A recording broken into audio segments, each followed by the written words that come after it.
కాబట్టి ఆ కల్వారి శిలువలో అర్థమైందండి, యేసులో చనిపోయినప్పుడు ఆ తెర చినుగుడు ద్వారా మనకి తెల్లగా తెలియపరిచేది వెల పూర్తి ఏమైంది, చెల్లింపబడేది. ఆ రుణపత్రం ఏమైపోయిందంట, తుడిచివేయబడింది. దేంతో తుడిచివేయబడింది? తన సొంత రక్తము ద్వారా తుడిచివేయబడినది. హల్లెలూయా, హల్లెలూయా, హల్లెలూయా. ఎవరైతే యేసు నమ్ముతారో వారి పాపాలు ఏమైనా రక్తం ద్వారా క్షమింపబడినది, శుద్ధి చేయబడినది. కాబట్టి సాతాను నీ మీద ఆరోపణ చేసే అవకాశము లేదు. సాతానుకి అధికారం నీ మీద నుంచి ఏమైనా తొలగిపోయింది, నీ మీద నేరారోపణ చెయ్యడు. అయితే అలాంటి నిర్దోషులు అయినప్పటికీ కూడా తిరిగి మనం అనేకసార్లు పొరపాటు చేస్తారు. ఏం చేస్తున్నాం? అపవాదికి చోటు ఇస్తున్నాం నేరారోపణ చేయటానికి. నేరారోపణ చేయడానికి ఏం చేస్తున్నాం? ఎవరిస్తున్నాం అవకాశం? మోషే దగ్గరికి సైతాన్ వచ్చే అవకాశం ఉందా? అర్థమైందండి? కానీ అసలు నోరు ఎత్తడానికి కూడా అధికారం లేదు. అలాంటిది మోషే మీద నేరారోపణ చేయడానికి సరి వాదించడానికి వచ్చాడంటే దానికి కారణం ఏంటిది? మోషే చేసినట్టంటే ఒక ఆజ్ఞాత క్రమం.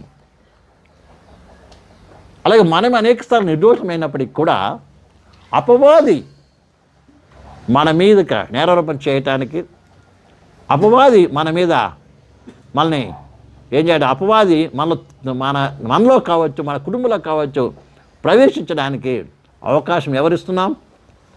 మనమే ఇస్తున్నాం. అందుకే దేవుని వాక్యం చెప్తాం, అపవాదికి చోటు ఇవ్వకుడి. ఉందా వాక్యంలో? ఎఫెసీయులకు రాసిన పత్రికలో రావండి ఒకసారి. అపవాదికి చోటు ఇవ్వకండి. ఎఫెసీయులకు రాసిన పత్రిక, ఎఫెసీయులకు రాసిన పత్రికలోనా?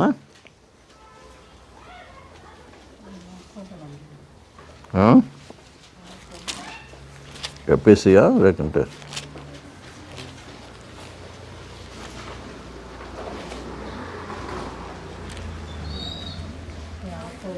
యాకోబా? 4 ఎఫెసీలోనే 4:28 25 చదవండమ్మా. అపవాదికి చోటు ఇయ్యకుడి. అర్థమైందండి? 5:4:28 చూడండి. అపవాదికి చోటు ఇవ్వకుడి.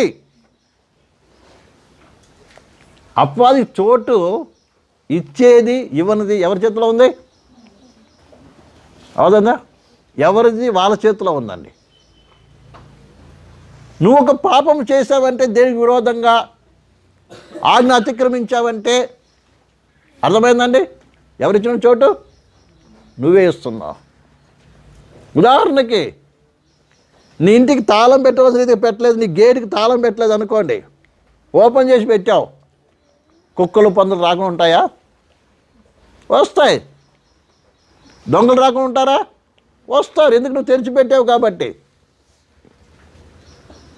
అందుకని మనం ఏం చేయాలి? ఎల్లప్పుడూ మనం ఏం చేయాలి? మన బౌండరీలో మనం జాగ్రత్తగా ఉండాలి. మన హద్దులో మనం ఉండాలి. మన యొక్క శరీర అవయవాలకు మనం ఏం చేయాలి?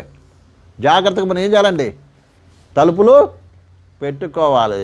అంతేగాని పాపం ఎక్కడ ప్రవేశిస్తుంది?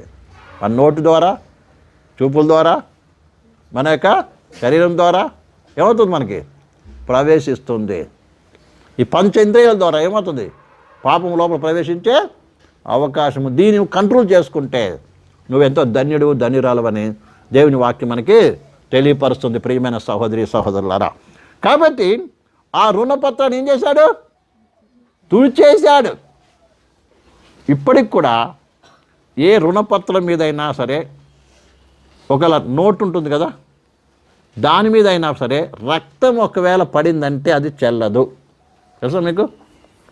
నోటు మీద, డబ్బు మీద 1000 రూపాయల నోటు ఉండొచ్చు, 500 నోటు ఉండొచ్చు, రక్తం పడితే అదేం లేదు, చెల్లదండి.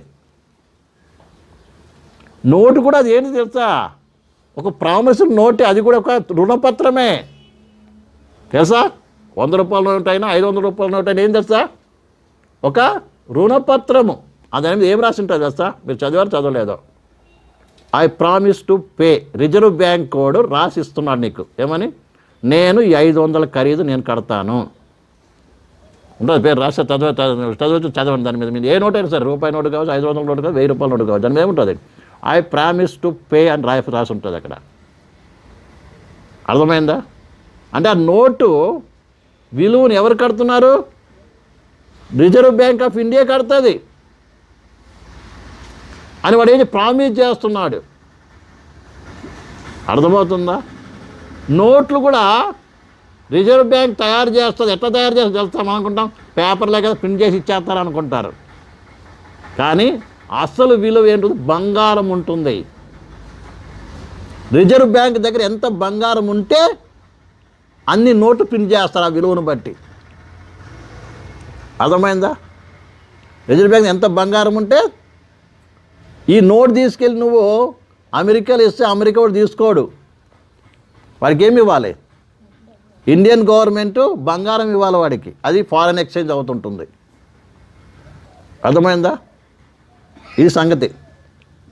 అందుకని దాన్ని రాసి ఉంటాడు ఏంటిది? ఈ నోటు విలువను ఇచ్చే బాధ్యత ఎవరిది? నాది అని రాసి ఉంటుంది. అందుకే ఇక్కడ నోటు అక్కడ జరగదు, అక్కడ నోటు అయితే ఆ కాగితాలు ఎవరికి కావాలండి? అందుకే బయట దేశం వెళ్ళేటప్పుడు కూడా మనం ఏం చేస్తామంటే మన నోట్లు తీసుకెళ్ళి అక్కడే బ్యాంక్ ఉంటుంది. మన నోట్లు ఏం చేయాలి? వాళ్ళకి ఇస్తే వాళ్ళ డబ్బులు మనకి ఇస్తారు. అప్పుడు మనం ఆ దేశంలో పోయి ఖర్చు పెట్టుకోవచ్చు. వచ్చేటప్పుడు మిగిలితే ఏం చేస్తారు తెలుసా? మన నోట్ల ఆ దేశం నోట్లను వాడికి ఇచ్చేసి మన ఇండియన్ నోట్ తీసుకొని వస్తాం బయటికి. ఇది ఎయిర్పోర్ట్లో జరిగే కార్యాలు. అర్థమవుతుందండి? ఈ డబ్బు తీసుకుపోయి అక్కడెక్కడ ఇస్తారంటే వెళ్ళడు. అమెరికాలో ఏం నోటు ఇవ్వాలి? నువ్వు డాలర్లే ఇవ్వాలి. యూరోపియన్ దేశాలకు పోతే యూరో డాలర్లే ఇవ్వాలి. మనం ఏం చేయాలి? మన దగ్గర ఎన్ని డబ్బులు ఉన్నాయి తీసుకుపోయి ఎక్కడ చేయాలి? వెళ్ళేటప్పుడు మన అక్కడ బ్యాంకులో ఏం చేయాలి?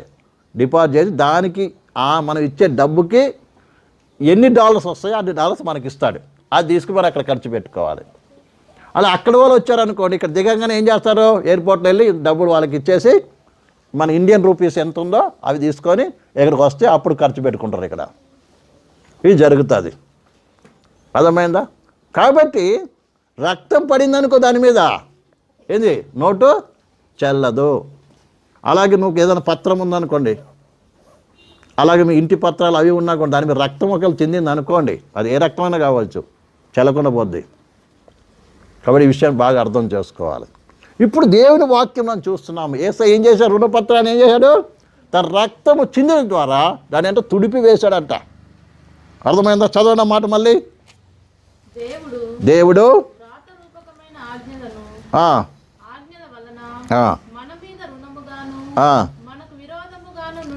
ఏంటంటే మనకి రుణముగాను, మళ్ళీ ఏంటంటే విరోధముగాను. విరోధం అంటే ఏంటి అర్థం?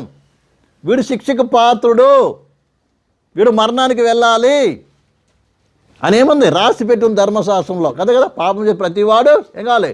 మరణించాలి. పాపంకి వచ్చే జీతము మరణము. ధర్మశాస్త్రం కాదు, ధర్మశాస్త్రం ముందే దేవుడు చెప్పాడు, రాసేసాడు. ఏమని కదా? ఈ పండు తిన్న దినమును ఏమవుతావు? సస్తావు అని చెప్పేశాడు. కాబట్టి దాన్ని ఏం చేశాడంటే దేవుడు యేసయ్య రక్తం ద్వారా ఏం చేశాడు? దాన్ని తుడిచి పెట్టేశాడు. తర్వాత ఇంకేముంది అందులో? విరోధముగాను పత్రమును మేకులతో సిలువకు కొట్టి. మనం ఏమనుకుంటాం? యేసయ్యను కొట్టారా సిలువ? అసలు లెక్క ప్రకారం ఏం జరుగుతుంది అక్కడ? ధర్మశాస్త్రానికి ఏమవుతుంది? కొట్టబడుతుంది. అందుకే ఇక్కడ ఆ పత్రం ఏం చేశాడంట? మేకులతో సిలువకు కొట్టేశాడంటండి. కొట్టబడింది ఎవరు? ధర్మశాస్త్రం కొట్టబడుతుంది. ఆ కొడుతున్న రక్తం, ఆ చిన్న రక్తం ఏమో దాకా తుడిపబడుతుంది. తర్వాత ఇంకా తుడిచివేసి మనకేం లేదు? అడ్డము లేకుండా. దేనికి అడ్డం లేకుండా? దేవుని ఉగ్రతకు మన మీద రాకుండా, రెండో దేవుని దగ్గరికి వెళ్ళకుండా అడ్డముకున్నది ఏం చేసింది? కొట్టివేయబడినది. ఎత్తివేసి క్షమించి ఆయనతో కూడా మనం ఏం చేశాడంట? జీవింపచేశాడు. ఆయనతో అంటే యేసయ్యతో పాటు మనం ఏం చేశాడు? జీవించే కృప ఇచ్చాడు. ఆయన ఏ రీతిగా తండ్రితో పాటు జీవిస్తున్నాడో, ఆయన ఏ రీతిగా నిత్య జీవం కలిగి ఉన్నాడు, అదే రీతిగా మనం కూడా ఆయనతో పాటు జీవించడానికి దేవుడి కృప అనుగ్రహించాడు. ఇది యేసు ప్రభు కల్వారి శిలువలో ఆయన మరణించడం ద్వారా మనకు వచ్చినటువంటి ఆశీర్వాదము. అందుకే దాన్ని దేంతో ఏ ఆశీర్వాదం పోల్చి చేస్తా చదివాం కదండి. 1:7 ఏముంది?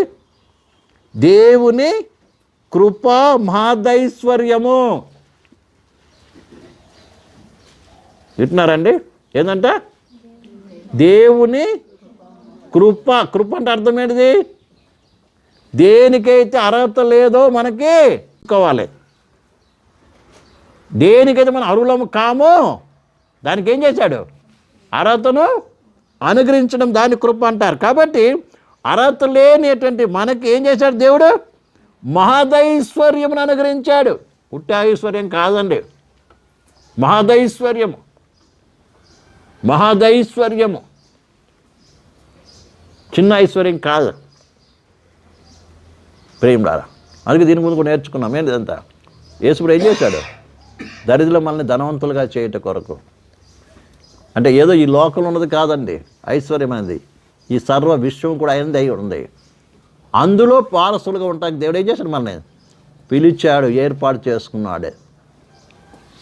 ఏ యోగ్యత లేని మనల్ని ఏం చేశాడు?